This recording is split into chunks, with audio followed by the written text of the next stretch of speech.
Welcome back sa ating panibagong vlog. Ang gagawin natin ay mag-change oil tayo ng ating Honda Click.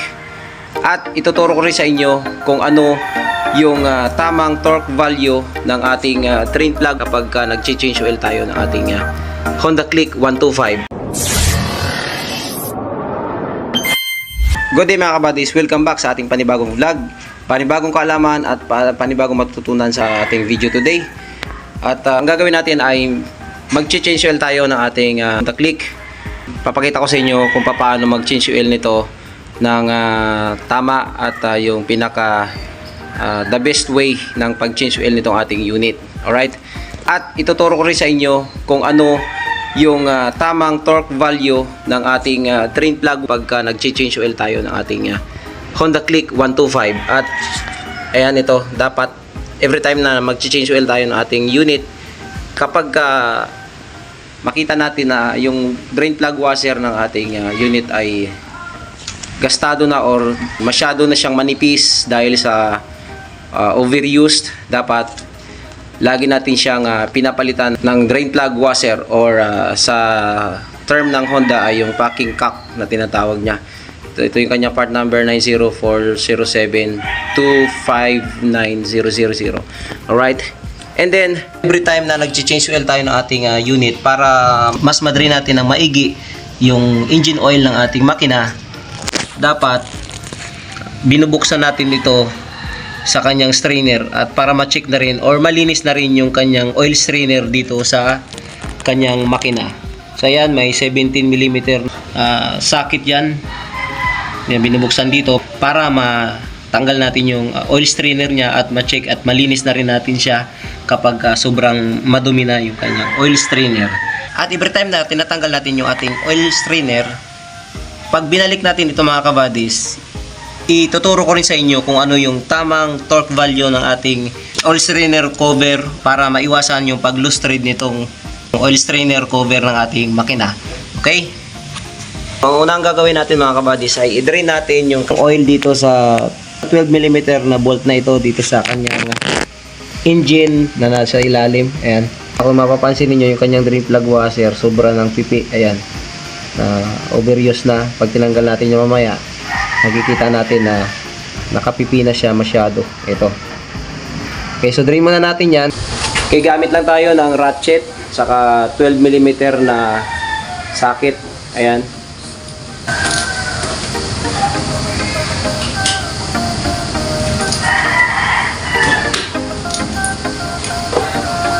And then, gamit tayo ng drain pan para masalo natin yung ating engine oil. Okay. Didrain na natin yung engine oil ng ating makina. At ito yung kanyang drain plug washer. Overuse na talaga siya. Ayan. So, manipis na siya. Nakailang change oil na rin to. Hindi pa tayo nagpapalit ng drain plug washer ng ating makina. Kaya papalitan na natin siya ngayon. So, para ma-drain natin yung engine oil na nandun sa ating makina, ipapatagilid natin ng konti yung ating unit. Okay? So, ayan. Hawakan na natin siya para ma-drain natin ng maigi yung ating langis. Ayan yung use oil ng ating makina. Wala nang nagda-drops or tumutulo na langis. Ang sunod natin na step ay palitan natin yung ating drain plug washer ng bago at i-install na natin yung ating drain plug doon sa kanyang engine. Okay? Tatanggalin natin yung lumang washer kasi nga kumapit na siya. Ayan. Dahil sobrang pipi na siya, gamitan natin ng flat screw para matanggal. Okay? Kung hindi kaya ng flat screw, pwede siyang ikat dito ng cutter plier natin para mas mabilis natin matanggal. So kung kaya naman siya ng flat screw, tanggalin na lang natin siya ng flat screw. Ayan. Pupus lang natin siya. Okay, ayan. Ayan. So ito yung luma. Sobrang overuse na talaga siya. Palitan na natin siya ng bago. Okay.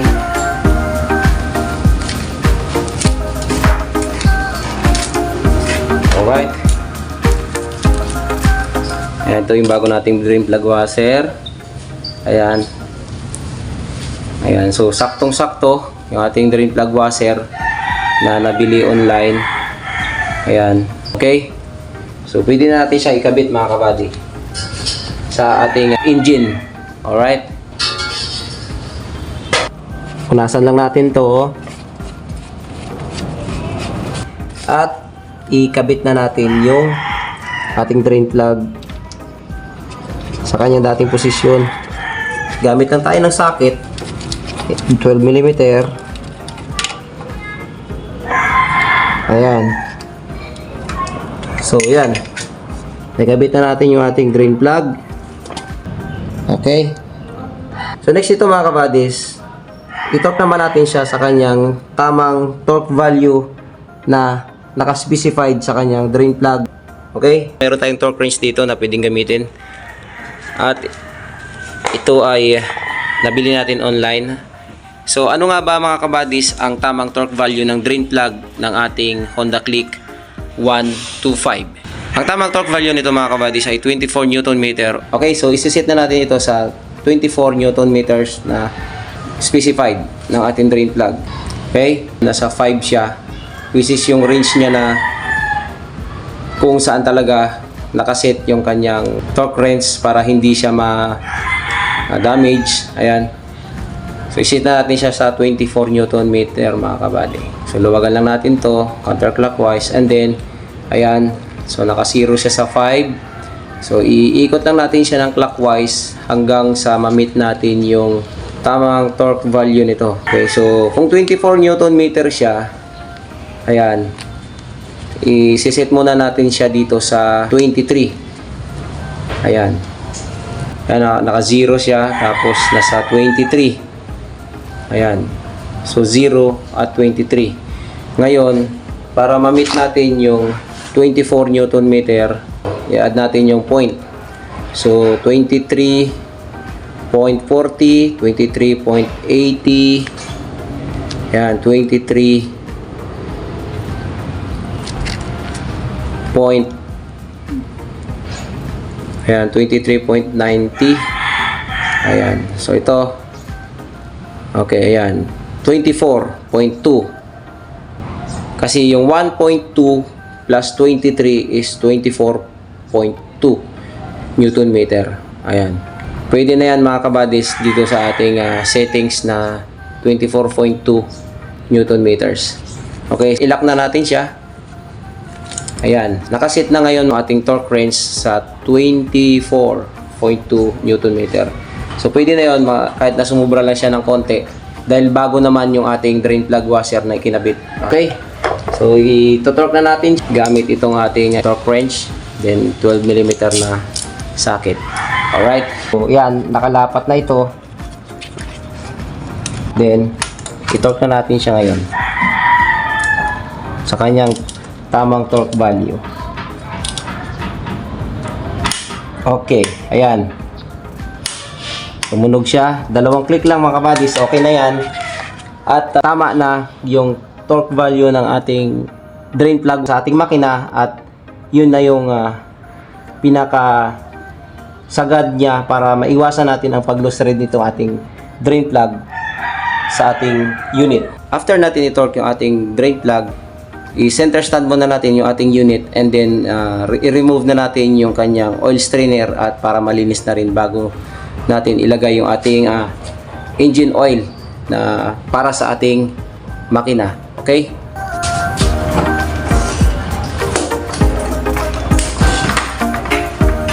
Luwagan na natin itong ating oil strainer cover para malinis natin at i-torque na natin yung tamang torque value nitong ating oil strainer cover or cap para ma-perform natin at ma-share ko sa inyo kung ano yung tamang torque value nitong ating oil strainer cover. Okay? So maglagay lang tayo dito ng oil drain pan ulit.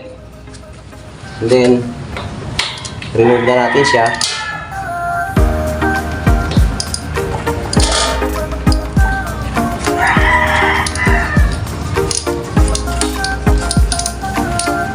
Yan. Okay. Sa pagre-remove nitong ating oil strainer cover mga kabadis, meron niyang spring na dapat nating tandaan kung ano yung position. Okay? Alright.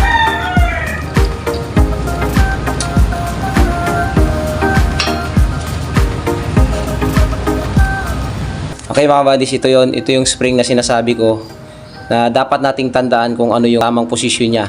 So natanggal ko siya ng ganitong posisyon dahil hindi siya pwedeng magkabaliktad ng kabit dahil hindi ito mga kabadis ay hindi kakasya rito. Baka kasi mamaya maikabit natin ng paganyan, ito po ay ang posisyon niya, itong parang maliit na sa dulo, dito yan nakatutok sa ating oil strainer cap na nakalagay sa kanya. Okay?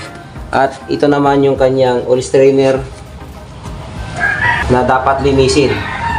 So, tatanggalin lang natin siya. Okay, ayan. Ito mga kabady. Ayan. Ito yung kanyang oil strainer. So, kung mapapansin ninyo, wala pa naman siyang masyadong dumi dahil itong ating unit ay alaga naman sa change oil or sa pagpapalit lagi ng engine oil. Okay? So, ngayon, ito, mayroon pang langis na stay dito sa ating makina. So try natin siyang ipatagilid din papunta rito sa kaliwa para matanggal natin yung oil na naandito sa oil strainer side ng ating makina. Okay? Ayan mga buddy, may tumutulo pa na langis. Okay?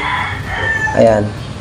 So mas importante talaga na tinatanggal natin yung ating oil strainer at chine-check at nililinis din para ma-ensure natin na ma-drain natin ng sagad talaga yung ating engine oil sa ating makina na walang tira or talagang goods na siya sa tamang pag-drain ng ating engine oil.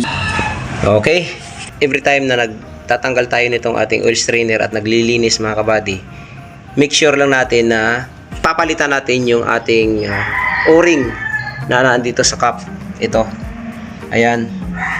Para maiwasan natin yung pag-leak ng engine oil dito sa kanyang portion ng hole ng ating makina dahil sa sira or piping o-ring na ating oil filter cap. So since goods pa yung ating oil strainer cap o-ring na to, ayan, pwede pa siyang gamitin dahil may umbok pa siya dahil ito ay parang bilog yung o-ring na to. Ayan, hindi pa siya masyadong dapang-dapa. Pwede pa natin gamitin ito. Okay? Lilinisin na lang natin siya. Tapos, ibalik na lang natin ulit. Then, sa susunod na change oil natin, pag binuksan natin ulit to, saka natin siya papalitan. Okay? Lilinisin na natin mga kabadis yung ating oil strainer. Okay? Buga lang. Ayan, buga lang natin ng parts cleaner. Ayan. Tapos ito.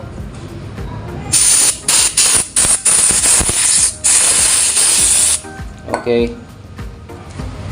Linis na. Alright. And ang tamang posisyon ng pagkabit ng ating oil strainer mga kabadis ay paganyan.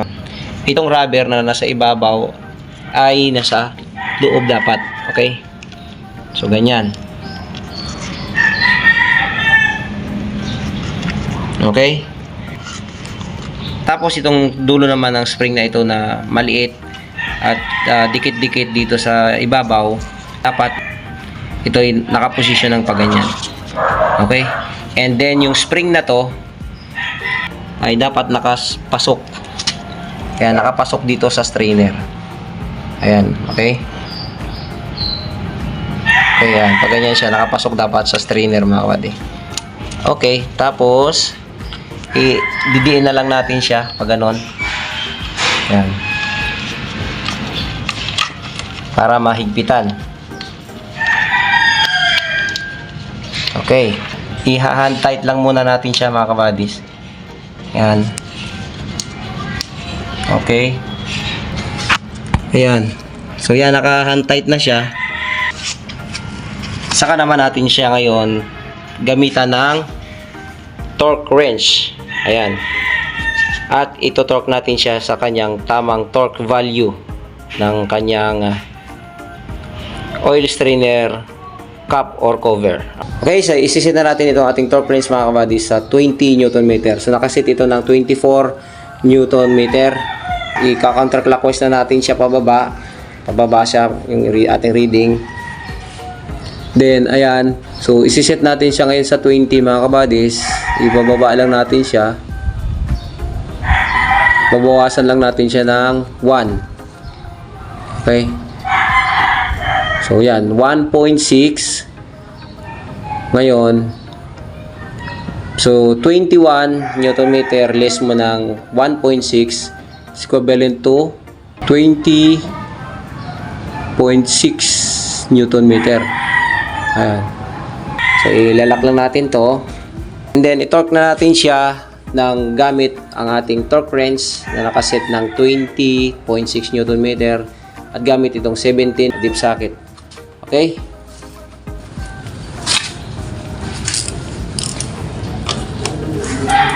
Alright. So, ang pagtutorque niyan mga kabadis, huwag tayong humawak dito. Dapat ang hawakan na natin dito ay yung socket lang. Okay?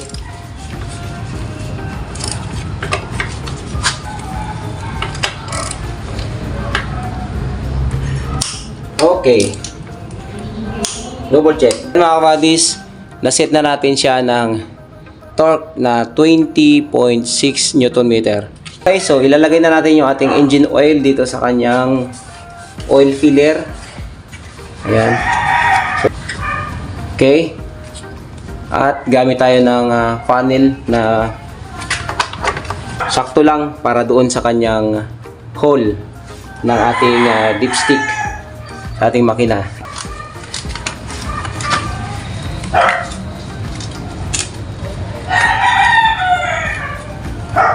So, ang gamit natin na oil ay scooter oil, fully synthetic, NW30SL 1.0 liter. Ayan, scooter siya, Pro Honda. Okay, so salin na natin yung langis mga kabady.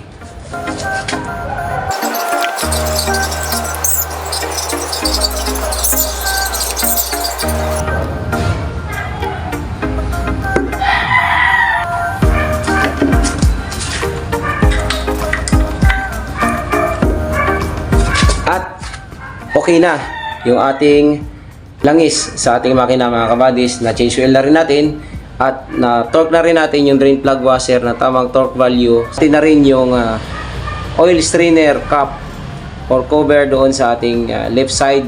I-share ko na rin sa inyo yung tamang torque value ng ating oil strainer at saka drain plug. Okay? At kung nagustuhan mo ang ating video today, please like, comment, and share. At kung bago ka lang sa ating YouTube channel, huwag mo rin kalimutan mag-subscribe. Click mo na to. Click mo to. Peace out. Thank you so much mga kabady.